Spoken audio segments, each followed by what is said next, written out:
Bismillahirrahmanirrahim. Ini riwayatul Bukhari. Haddatsana Abdullah bin Yusuf, haddatsana Les, haddatsana Sa'id Al-Maqburi an Nabi Hurairah radhiyallahu anhu qala an-nabiy sallallahu alaihi wasallam. Ma minal anbiya'i nabiyyun illa qad u'tiya minal ayat ma mithluhu amana alaihil bashar.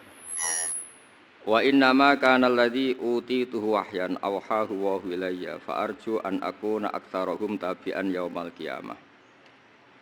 Dados kita tahu semua nabi itu punya mukjizat, ya, semua nabi itu punya apa? Mukjizat. Mukjizat itu hal yang luar biasa yang memastikan manusia itu tidak bisa menyainginya atau menandinginya. Dan rata-rata mukjizat nabi dulu itu fisik. Misalnya ontanya Nabi Soleh itu kan onta tapi keluar dari batu, itu kan aneh. Aneh sekali. Atau tongkat Nabi Musa bisa simsalabim mengeringkan laut apa? Merah. Semua nabi itu punya mukjizat dan semuanya berbentuk fisik. Kecuali mukjizatul Rasulullah sallallahu alaihi wasallam itu berupa Al-Qur'an. Al-Qur'an itu konsep ilmiah. Terus kata Rasulullah sallallahu alaihi wasallam, tapi saya karena Quran itu justru berharap pengikutku besar dan sampai hari kiamat. Sekarang kita logika ya. Andaikan kamu punya tongkatnya Nabi Musa, kalau kamu suka uang, kepikirannya dijual apa dipakai? Kalau kamu suka uang, dipakai. Kalau kamu ahli suudon itu pikirannya ndak, ini asli ndak. Karena yang melihat di Turki itu ya sebagian gitu. Kalau yang suka perdukunan itu bayangkan itu miliknya. Mungkin dipakai ngakali orang atau apa, pokoknya bayangkan itu miliknya. Kalau yang kolektor pikirannya itu nanti ini laku berapa. Tapi kalau peneliti mungkin pikirannya itu ini asli apa enggak? Bukti aslinya apa? Repot lah. Lagi pula kalau kamu punya utang terus mau apa? Istri kamu marah mau apa? Kalau pakai tongkat. Nah, beda dengan mukjizatnya Quran itu semuanya apa? Ilmiah. Orang yang sedang harmonis dengan istri bisa pakai ayat di antara ayat-ayat Allah itu apa? Wa ja'ala bainakum mawaddatan warahmah. Nanti kalau ditakdir cerai, saya tidak menyarankan cerai. Kalau ditakdir cerai, itu masih dimotivasi sama Allah. Wa iyyatafarraqa yughnillahu kullam min sa'ati. Jika suami istri itu cerai, jangan-jangan suaminya dapat istri lebih baik, istrinya nanti dapat suami lebih baik. Jadi yang masa lalunya dianggap prahara. Kan banyak orang suaminya meninggal ketika nikah lagi ditanya, kangen sama suami pertama, alhamdulillah ini lebih baik. Padahal suaminya yang meninggal itu berharap istrinya ini kangen, ternyata dia sudah syukur dapat suami yang lebih baik. Jadi Quran itu menunggui kita ila yaumil qiyamah. Kita tidak bunuh diri, itu ya barokahnya Quran. Karena problem apapun kita dinasihati apa sabar, apa dinasihati sabar. Kan nggak mungkin kamu pegang tongkatnya Nabi Musa, punya masalah apa saja ngelihat tongkat, bisa apa tongkat. Tapi kalau Quran kan nasihat, solusi. Makanya Nabi berharap dengan Quran ini, saya berharap pengaruh saya, pengikut saya terbanyak ila yaumil qiyamah. Terus beliau dikomentari begini sama, ini Fathul Bari, sarahnya Bukhari. Al-muradu anna mu'jizatil anbiya inqaradat binqiradi a'sorihim. Falam yusyahidha illa man hadaraha. Problem mukjizat nabi-nabi dulu itu kan fisik. Sehingga yang tahu kalau Nabi Soleh punya unta yang ajaib, itu yang tahu ya hanya yang hadir saat itu. Yang tahu kalau tongkat Nabi Musa bertuah, itu juga yang tahu hanya yang hadir saat itu. Selebihnya tahu tongkat ya di museum. Tapi kalau Quran menjadi solusi, menjadi panduan, menjadi pegangan itu ila yaumil qiyamah. Kita beri contoh ya, Quran panduan yang paling gampang misalnya begini. Dulu ini cerita ya. Dulu itu ada orang kafir cerdas namanya Jubair bin Mut'im. Itu saking pinternya dia, pinter juga tokoh.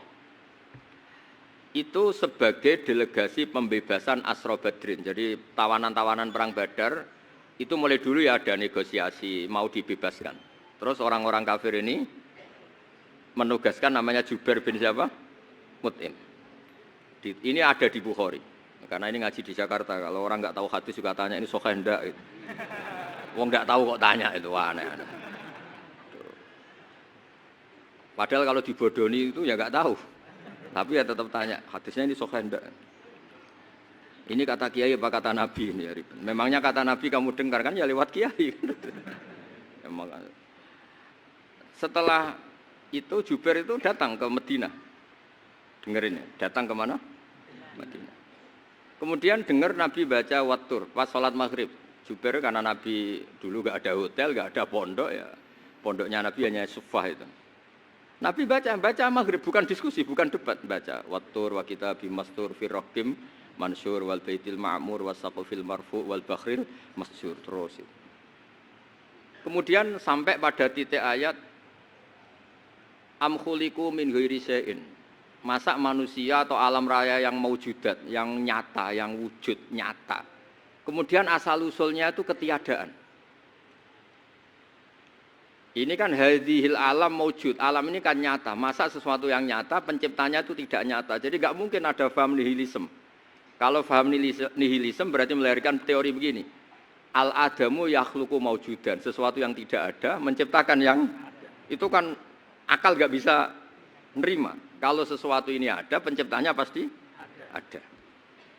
Terus akhirnya Jubair bin Mut'im itu simpuh di depan Rasulullah terus bilang, "Ya Muhammad, kada qalbi ayatir." Hampir saja hati saya terbang. Kalau riwayatnya Imam Ahmad, faka'anna masudi qalbi, hati saya ini hancur. Semua teori yang saya bawa untuk melawan kamu sekarang luluh semua, hancur semua. Yang benar adalah teori Anda bahwa Tuhan itu satu dan Tuhan itu ada sebelum semua makhluk. Coba kalau Nabi Muhammad ada Jubair bin Mut'im terus menyembunyikan tongkat dekat mihrab. Terus dilihat ini apa.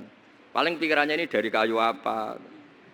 Terus yang bentuk tongkat itu tukang pemahatnya siapa. Kok kurang keren kalau di Blitar gimana ya. Kan malah panjang. Kira-kira kalau mukjizat itu dari tongkat itu malah panjang. Panjang lah pokoknya. Panjang. Lagi pula kamu coba kan nggak ngarah mandi, itu yang mandi kan nabinya, bukan tongkatnya. Coba tongkatnya Nabi Musa coba anak-anak beki itu. Dipakai mukul kucing aja tidak mesti mati itu.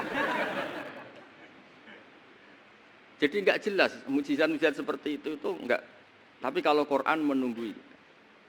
Sampai saking hebatnya Quran, teori rasionalitas, soal kampanye di mana-mana. Tingkat validitas, tingkat kebenaran Quran itu bahkan bisa diuji tanpa membuktikan. Tanpa apa? Membuktikan. Cukup pakai akal. Saya tidak bosan-bosan cerita ini karena ini khazanah kita. Di kitab Nailul Ma'mul itu, di kitab Usul Fiqih. Saya berkali-kali cerita ini karena ini untuk menunjukkan bahwa Quran itu liqaumi ya'qilun, liqaumi yatafakkarun. Ada seorang kiai, seorang ustadz, kiai dulu. Kiai dulu itu ya memang orang soleh, alim terus jadi kiai. Kalau kiai sekarang tuh macam-macam, nganggur terus ingin jadi kiai. Terus daftar gitu. Ada lowongan di yayasan, masuk ingin jadi ustadz. Karena dengar ada gajinya. Dulu tuh tidak ada seperti itu, tidak ada. Makanya dulu tuh kalau ustadz kiai pasti soleh karena dia alim terus ingin orang lain tuh mendapat ilmunya. Kalau sekarang enggak ada yayasan sehat, guru gajinya sekian. Yang enggak ingin jadi ustadz tuh daftar. Karena ada gaji, apalagi ada kabar, ada gaji, ada mes, ada wah yang daftar banyak. Tapi mentalnya ada kiai sebetulnya. Ya kalau sampean tanya itu baik dah Gus, ya setengah baik. Ya maksudnya setengah baik ya ada baiknya lah, namanya profesi ngajar itu kan baik. Tapi setengah saja karena motifnya itu nyari gaji, bukan ingin mencerdaskan umatnya Rasulullah SAW. Itu Imam Amudi itu guru matematika. Saya enggak bosan-bosan cerita ini. Guru matematika. Muridnya sampai takut, ini masuk surga ndak? Kiai kok enggak ngajarin istighosa atau tahlil malah ngajarin apa? Matematika. Beliau meninggal terus muridnya tanya, "Ma fa'alallahu bik?" Kira-kira gitu. Apa yang dilakukan Allah? Allah nyambut Anda gimana? Terus kata Imam Amudi, bagus saya disuruh ngajar malaikat. Karena malaikat kan tidak pernah kayak anak beki gini ngaji gini. Malaikat itu tidak pernah ngaji, dia iman saja karena tahu surga, tahu neraka terus iman gitu aja. Jadi imannya malaikat itu enggak keren kita. Imannya loh. Loh itu yang ngendikan Nabi loh, tidak saya. Nabi pernah tanya sama sahabat, iman yang paling keren siapa? Jawabannya sahabat malaikat. Ya ndak karuan malaikat iman. Wong dia yang tahu surga neraka, tahu segalanya masa ndak iman? Ya pasti iman lah katanya. Terus ya para sahabat engkau iman ya wajar kan menangi saya, nemuin saya. Yang hebat itu orang-orang yang tidak melihat saya, tidak saya didik tapi tetap iman. Karena dididik akal, ya tadi dididik Quran, apa dididik Quran. Sama si apal, teks bahasa Arabnya masang. Terus Imam Mahmudi kata Allah, suruh dia ngajarin para malaikat cara menemukan saya. Malaikat dikumpulin, terus Imam Mahmudi disuruh ngajar. Sama singkat kata-katanya Allah di mimpi itu. Istadilla ala wahdaniyati. Bihadrati malaikati, tolong ajarkan cara menemukan saya padahal Anda ini manusia yang tidak melihat saya. Anda di Jakarta kan hanya gedung-gedung. Paling jadi khayal, terus nikmat lah, Anda ikut punya tapi ikut nikmati. Itu orang desa-desa kalau ke Jakarta itu pokrol. Wah di Jakarta itu gedungnya tinggi-tinggi, tidak kayak kampung sini. Lu udah ikut punya, ikut bangga. Di Jakarta orangnya cantik-cantik, tidak kayak orang sini. Padahal dia ya tidak dapat orang cantik gitu. Jadi Allah itu saking pinternya, miskin-miskin ya bisa berkhayal dan bahagia. Nah, itu alhamdulillah betul. Akhirnya itu apa ini anak-anak begini saya tak niati ngajar standar anak-anak akademik. Terus pertama yang diajarkan hanya bilang gini, sama siapa teknya? Ya malaikat wahai para malaikat. Terus beliau bilang, nisbatus naini wassalasah ila malaniha yatalahu nisbatul far'i ilal asli. Angka itu jumlahnya berapapun 2, 3 sampai triliunan. Semuanya itu nisbatul far'i ilal asli. Binisbat ilal wahid nisbatul far'i ilal asli. Angka 2 ya cabangnya 1, 3 ya cabangnya 1, 1 triliun ya cabangnya 1. Tetap yang asal usul adalah angka 1. Itu nangis semua malaikat. Cara Jawa itu mandikman kue iman kaya imanku. Makanya imannya umat Rasulullah sallallahu alaihi wasallam itu PD-nya yakinnya kayak imannya malaikat. Kalau Tuhan itu 1. Karena angka enggak bisa dimulai kecuali dengan angka 1. Makanya nisbatus naini wassalasah ila malani hayatalahu iku nisbatul far'i ilal asli. Semuanya itu nisbatnya cabang ke induk. Berarti semua alam raya ini tetap asal usulnya 1, yaitu qul huwallahu ahad. Nah, itu namanya akal. Umatnya Rasulullah itu ditinggali mukjizat akal lewat panduan Quran sehingga meskipun kita tidak menangi Rasulullah, tidak menangi sahabat, kita tidak tahu malaikat Jibril, tapi cara iman kita ini tidak kalah keren. Yakin hakul, yakin. Terus kedua, gambar. Kamu gambar rumah, gambar hewan, gambar apa saja, mesti dimulai 1 titik. Entah gambar kamu bagus, entah jelek, tetap dimulai 1 titik. Nah, titik ini namanya nuqtatul wujud. Semua alam raya dimulai dari 1 titik, yaitu nuqtatil wujud. Makanya Quran dimulai bismillah, dan bismillah itu dipilih sama Allah pakai pertama ba itu ada titik. Itu kata semua ulama. Itu titik itu singkatan dari bi kana makana wa bi yakunu mayakun. Karena saya semuanya ada. Bi itu karena saya. Jadi makanya santri-santri begi, tidak usah bayangkan kamu jadi wali terus bisa terbang ke Mekah, tidak usah. Kalau terbang ke Mekah ya sudah umroh aja bayar. Kalau enggak ya maklaran KBH atau apa. Pokoknya cari gratis. Ya gratis kan, dapat orang 10 gratis 1. Terus orang enggak umroh-umroh dirayu-rayu supaya umroh. Repot. Itu pelanggaran fikih itu. Kalau orang punya utang itu wajibnya hanya utang dulu gitu. Wah repot. Saya itu juga sering bingung di kampung-kampung. Gus sama umroh. Kenapa? Dapat gratisan. Minta uang saja buat nyaur utang, enggak boleh. Wah, secara fikih yang wajib itu nyaur utang bukan umroh. Enggak boleh Gus diminta uang, enggak boleh, harus umroh. Udah gitu saya ini bingung Gus mau umroh, enggak nikmati. Kenapa? Disuruh ngajar Gus. Repot semua kalau ibadah mergawe ya gini bingung semua. Ya saya mohon anak-anak BK semua yang seneng Quran itu harus seneng sampai kayak saya sehingga tahu. Istidlal mencari Tuhan dengan cara tauhid yang berbasis akal itu sedzahir imannya malaikat. Jika di klasmen iman itu manusia ulul ilmi, kita yang nekuni ilmu itu nomor 1 prakteknya. Karena nomor 1 itu Allah karuan kan syahidah Allah kan enggak tertandingi syahidah wa annahu la ilaha illallah. Terus wal malaikatu, malaikat kan karuan karena langsung menyaksikan surga. Dan ketiga apa? Wa ulul ilmi. Berarti prakteknya kan nomor 1. Kalau kompetitornya semuanya manusia, ulul ilmi nomor berapa? 1 kan? Nah nomor 3 kan dari Allah, malaikat, ulul ilm. Berarti kalau kompetisinya antar manusia nomor berapa? 1 kan? Nah kenapa ulul ilmi di nomor 3 kan tapi dari Allah, malaikat, ulul. Kerennya kayak apa?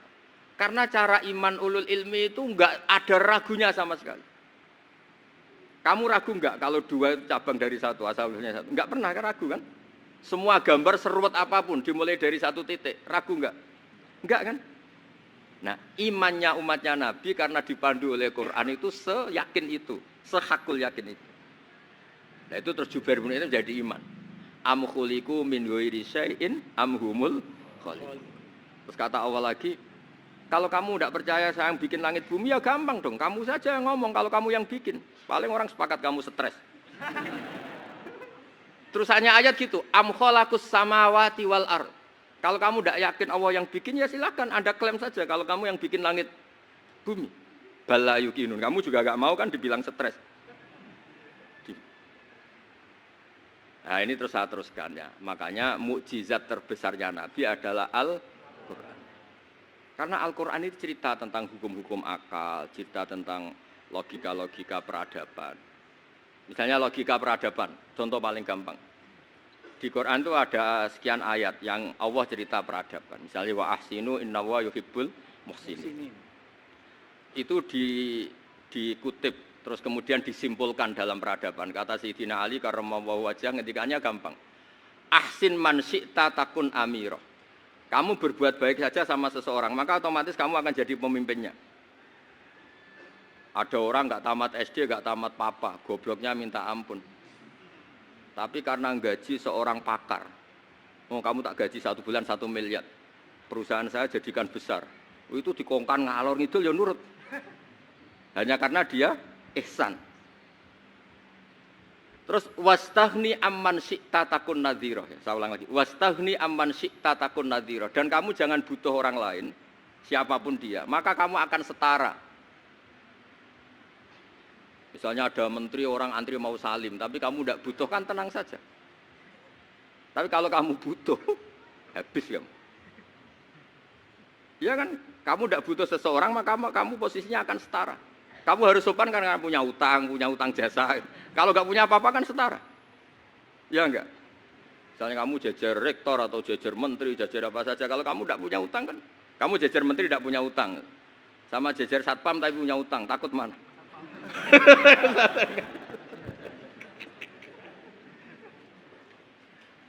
Kalau butuh itu mesti kalah kan? Ada pejabat misalnya nggak begitu cantik sama perempuan cantik yang kamu butuh ingin dicintai, takut mak. Padahal nggak jelas orang ini pangkatnya apa. Jadi dalam hukum sosial itu kata Sayyidina Ali wastaghni amman syi'ta takun nadhira. Kamu jangan butuh seseorang maka kamu akan setara. Terus yang terakhir wahtas ila man syi'ta takun asira. Asira pakai sin. Dan silahkan butuh seseorang maka kamu akan jadi budak dia. Ya coba misalnya Anda seorang profesor, seorang alim, seorang getop. Misalnya mencintai janda di ujung kampung sana, jalan kaki 2 kilo. Padahal itu nggak tamat SD, tapi gara-gara seneng. Kacau kan, logika kepangkatan hilang semua kan. Jadi itu hukum peradaban. Itu mewakili isi-isi sosial yang diterangkan Quran. Ya, dari paketnya 3 tadi ya. Ahsin man syi'ta takun amirah. Kamu berbuat baik sama seseorang maka kamu bisa memimpin. Wastaghni amman syi'ta takun nadhira. Kamu jangan butuh seseorang maka kamu akan setara. Mbok kamu ketemu orang terkaya di dunia. Ya ketemu orang terkaya di dunia, kamu jejer, kamu tidak butuh dia. Tenang kan bisa setara kan? Tapi kalau butuh harus sopan, ngajukan proposal, harus berakhlak karimah. Makanya sekarang Anda kok berakhlak kenapa? Ternyata mau nyalek. Biasanya ndak berakhlak kok berakhlak. Ada apa ini? Makanya guyonan di Rembang itu Beb Husain itu. Kalau ada orang mendadak sopan sama temannya curiga, kok tumben sopan, mau utang ya?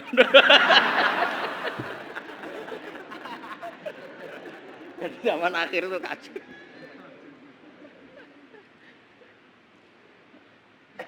Ya di semua daerah gitu ya sama Pak Rektor ya. Kalau ada teman biasanya nggak sopan kok sopan, itu temannya curiga. Ini Pak Rektor UI ini kok tumben sopan, ada apa ya? Karena di mana-mana orang butuh itu pasti beretika. Kamu punya teman paling berdua, kalau mau utang berakhlak gak? Atau misalnya kamu punya adik cantik terus punya teman berdua, kalau cinta adik kamu berakhlak gak? Biasanya nggak sama sekali nggak berakhlak. Gara-gara butuh menjadi berakhlak. Ya jadi hukum sosial itu ya kuncinya 3 tadi. Ahsin man syi'ta takun amira. Wastaghni amman syi'ta takun nazira. Terus wahtas ila man syi'ta takun asira. Kalau kamu butuh seseorang pasti kamu dibikin hina. Asir itu tawanan. Nah, Quran itu bicara sosial itu lengkap. Dan itu yang nunggui kita. Kita punya tetangga yang kurang baik, ya seneng. Punya tetangga baik, ya seneng. Kata Imam Syafi'i, saya berkali-kali cerita. Kok seneng semua Imam Syafi'i? Ya bagus lah. Kalau yang seneng saya enak lah. Dijak jagongan, dijak ngopi enak. Yang enggak seneng saya, gak ngarah utang. Uang itu nak, kamu punya tetangga gak seneng kamu. Aman kan? Aman. Gak akan pinjem uang kan, pinjem mobil. Uang gak seneng kok. Makanya Imam Syafi'i itu kalau ngedikan luar Syafi'i, diceritain orang. Ya Aba Abdillah bagiannya, ya Aba Abdillah orang itu gak seneng kau, bagus lah. Loh kenapa bagus? Waman asa'a ilaika faqad atlaqaka. Orang yang gak seneng kamu maka membebaskan kamu. Gak akan pinjam uang, pinjam mobil, gak akan ganggu waktu kamu kan gak seneng. Justru yang seneng-senengi masalah pinjam terus. Imam Syafi'i itu orang yang anggap dunia itu selesai. Ada yang cerita, ya Aba Abdillah, orang yang tadi cium tangan engkau, yang hormat engkau, di luar maki-maki engkau, ngerasain engkau, ngata-ngatain engkau. Ya bagus lah. Kok bagus gimana? Berarti saya wibawa, di depan saya tidak berani. Berarti saya wibawa, di depan saya tidak berani.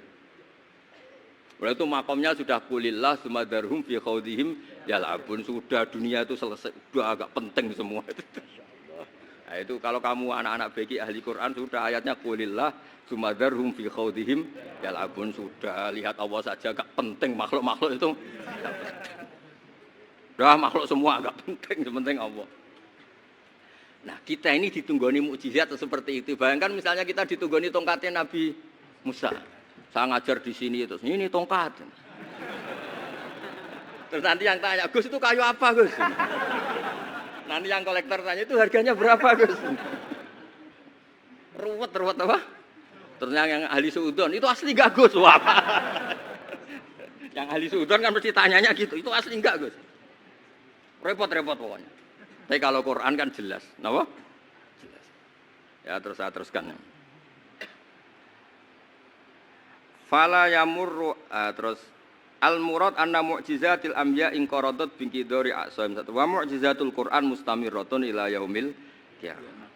Wa kharquhu lil adat fi uslubihi wa balaghatihi wa ikhbarihi bil mawhibat. Terus kata ini yang ngarang Fathul Bari sarahnya Imam Bukhari. Fala yamurru asrun minal a'sar illa wa yadharu fihi shay'un mimma akhbaru bi annahu sayakun yadullu ala sihhati da'wahu. Wa hadza aqwal muhtamilat.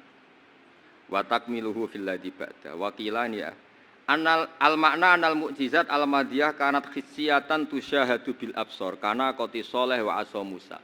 Mukjizatnya nabi-nabi dulu itu hanya penyembuh, hanya pelengkap, hanya nuruti keinginan mata. Seperti dahsyatnya apa? Laut Merah di sebelah apa dipukul sama tongkatnya Nabi siapa? Itu semuanya itu hanya memanjakan mata. Urusan mata. Terus wow itu. Tapi kalau mukjizatnya Nabi Muhammad itu berdasar akal. Maksudnya berdasar akal nih dengerin ya. Dengerin betul. Ketika Laut Merah terus tersibak kan wow itu keren kan? Terus kita bilang menyimpulkan, wah kita tidak akan mampu. Itu bodoh sekali kesimpulan kita tidak akan mampu. Meskipun bikin nyamuk Anda juga tidak mampu. Loh untuk memutuskan tidak mampu saja kok sampai pertunjukan seperti itu tuh laopo, cek goblok gitu. Nah kalau kita karena umat yang pinter untuk memaksa kita nggak mampu, Allah bilang innallaha la yastahi ayadriba mathalam ma ba'ud. Kita melihat nyamuk langsung berkesimpulan tidak mampu. Saya berkali-kali cerita, nyamuk itu sudah kecil, masih punya urat. Uratnya kayak apa? Masih punya kuman, kumannya seberapa? Ya enggak? Nyamuk itu kecil, punya organ tubuh. Organ tubuhnya punya urat. Itu kalau kamu pinter, antara tongkatnya Nabi Musa menyibak Laut Merah sama nyamuk itu sama-sama berkesimpulan melahirkan satu paham bahwa kita tidak mampu. Loh, untuk memaksa tidak mampu saja kok pertunjukan ada onta keluar dari batu. Nakotu soleh, ada tongkat yang bisa mengeringkan Laut Merah. Cik goblok ya. Lah kita alhamdulillah ada jenis goblok yang seperti ini. Untuk ikrar bahwa Allah itu hebat ala kulli syai'in, cukup lihat nyamuk, kagum kan? Sudah tidak usah bikin hidup. Saya berkali-kali mencontohkan. Para pemahat tak suruh bikin patung gajah itu mampu. Tak suruh bikin patung nyamuk kalau bisa. Nyari materi dari apa coba? Gampang mana bikin patung gajah sama patung nyamuk? Gajah, makanya Allah bikinnya contoh itu untuk ijaz itu pakai nyamuk bukan pakai gajah. Itu kalau ustadz-ustadz yang agak jorok malah contohnya nyamuk Gus. Itu kecil. Itu kayak apa? Di dalamnya dia hamil. Itu anaknya kecil lagi, telurnya kecil lagi, itu gimana itu cara bikin itu? Makanya di sini ada kitab Itqon, itu komentarnya itu lucu. Ini kitab Al-Itqon karangannya Imam Suyuti. Ini persis komentar saya tadi yang kata Imam Suyuti, pengarang kitab Itqon. Wa ya imma khissiyah wa imma aqliyah. Jadi mukjizat itu ada yang fisik, bisa dilihat indra, panca indra, bisa dilihat akal. Wa aktsaru mu'jizati Bani Israil kanat khissiyah li baladatihim. Bilada itu goblok. Wa qillati basairihim. Dasar wong goblok. Mukjizat kok ngenteni sing wow. Maksudnya dasar untuk ngakui Allah hebat saja kok nunggu hal-hal yang seperti itu gitu. Paham gitu? Mergo likil latin apa aklihim. Wa aksaru mu'jizati hadil ummah aqliyatun li farati dzakaihim wa kamali afwahihim. Dan mukjizatnya umat ini semuanya berdasar akal karena sudah cerdas. Jadi andaikan kita melihat tongkatnya Nabi Musa menyibak Laut Merah dengan melihat nyamuk, kesimpulan kita sama-sama wow, sama-sama keren, sama-sama memastikan kita tidak mampu. Makanya terus Quran menerangkan kita wa ma min dabatin fil ardi wala ta'iri yatiru bi janahihi illa umamun amsalukum. Jadi keseharian kita lihat burung kok terbang. Itu sudah ayatun min ayatillah. Paham nggih? Dados niki kudu bangga ditunggoni napa Quran, nggih, ditunggoni napa Quran. Wa mu'jizatul Quran tusyahadu bil basirah fayakunu mayattabi'u li ajlihi aksar. Terus li annal ladzi yusyahadu bi ainir ra'si yang qaridu bingkiradi musyahidi. Sesuatu yang tampilan dahsyatnya itu disaksikan mata, maka itu bisa habis. Era tongkat Nabi Musa seperti itu habis enggak? Bisa mengeringkan Laut Merah, habis kan? Tapi era mukjizatnya Quran ila yaumil qiyamah. Ya contoh sosial, saya kembali lagi ke sosial. Kamu punya teman awet atau punya istri awet, itu konsepnya ya wal kadhiminal ghaidh, agak gampang tersinggung. Coba kalau kamu setiap tersinggung putus, setiap tersinggung habis, kamu tidak punya teman, tidak punya istri. Sampai kita awet seperti ini, kalau kecewa ya wal kadhiminal ghaidh, ngempet. Termasuk saya ini, biasanya ngaji khusus terus baca gini ya kecewa. Tapi barokahnya diwarai Quran wal kadhiminal ghaidh, ngempet Gus, ngempet. Terus kecewa sama teman, kenapa tidak putus? Karena wal afina aninna, sudah kalau kecewa maafkan. Coba kalau kita kecewa presiden demo, kecewa menteri demo, kecewa orang tua minggat. Ya kalau dicari, kalau tidak kan malu. Saya itu punya teman tak tanya, kecewa Gus sama bapak itu. Kenapa tidak minggat? Malu. Kenapa malu? Takut nggak dicari. Itu orang itu paling malu itu kalau keluar dari rumah nggak di. Saya punya teman lagi, saya ini takut mati Gus. Kenapa? Takut istri saya tidak nangis Gus. Itu kematian terburuk itu kalau sudah mati tahu istrinya ada nangis, itu malu betul itu. Makanya jangan mati, pokoknya pastikan orang sekeliling ada nangis itu baru berani mati, kalau enggak jangan. Ya jadi mukjizatnya Nabi itu luar biasa. Walladzi yusyahadu bi'ainil aqli bakin yusyahidu kullu man jaa ba'dal awali mustamirran.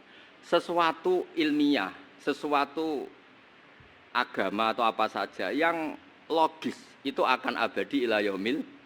Kayak tadi, ketika kita kecil diajari apa? Wujud, kidam, baqo, mukhalafatul hawadisi, qiyamuhu, binafsihi, wahdaniyat, kudrat, iradah. Itu ila yaumil qiyamah. Karena kita pasti punya logika tadi. Masa alam raya yang maujud didahului ketiadaan. Kemudian ketiadaan ini kita rumuskan, ketiadaan inilah yang bikin alam raya. Di mana-mana nihilisme, ketiadaan ya layu asfiru say'an, namanya tiada ya tidak punya akibat apapun. Yang punya akibat apapun ya sesuatu yang wujud. Lalu itu kan ila yaumil qiyamah, sampai kapanpun teori itu akan nunggui kita ila yaumil qiyamah. Tapi kalau tongkat Nabi Musa ketika kita tidak melihat kan punya alasan tidak ngandel, Musa tidak tahu. Tapi kalau kamu seperti ini, orang paling mulhid sekalipun, paling ateis sekalipun, terus ditanya, bisa enggak Anda mulai angka di luar angka 1? Tidak bisa kan? Makanya benar Imam Amudi tadi, ketika diminta Allah, istadilla ala wahdaniyati bi hadrati malaikati. Tolong ajarkan kenapa manusia begitu yakin kalau saya ini satu, padahal mereka tidak melihat saya. Terus beliau ngendikan apa? Nisbatus naini wassalasa ilal wahid nisbatul far'i ilal asli. Angka 2, 3 sampai enggak terbatas, semuanya dibanding angka 1 itu nisbatul far'i ilal asli. Semuanya itu cabang dari angka 1. Itu mbok siapapun enggak usah ditunggoni nabi, enggak usah ditunggoni wali. Logikanya akan seperti itu. Itu yang dimaksud apa? Walladzi yusyahadu bainil aqli bakin yusyahidu kul man ja'a badal awal mustamir. Ya ini masih ada waktu seperempat, ini ijazah. Kalau ijazah enggak boleh tanya, ijazah ini. Dan itu yang fotokopi lebih besar itu ijazah.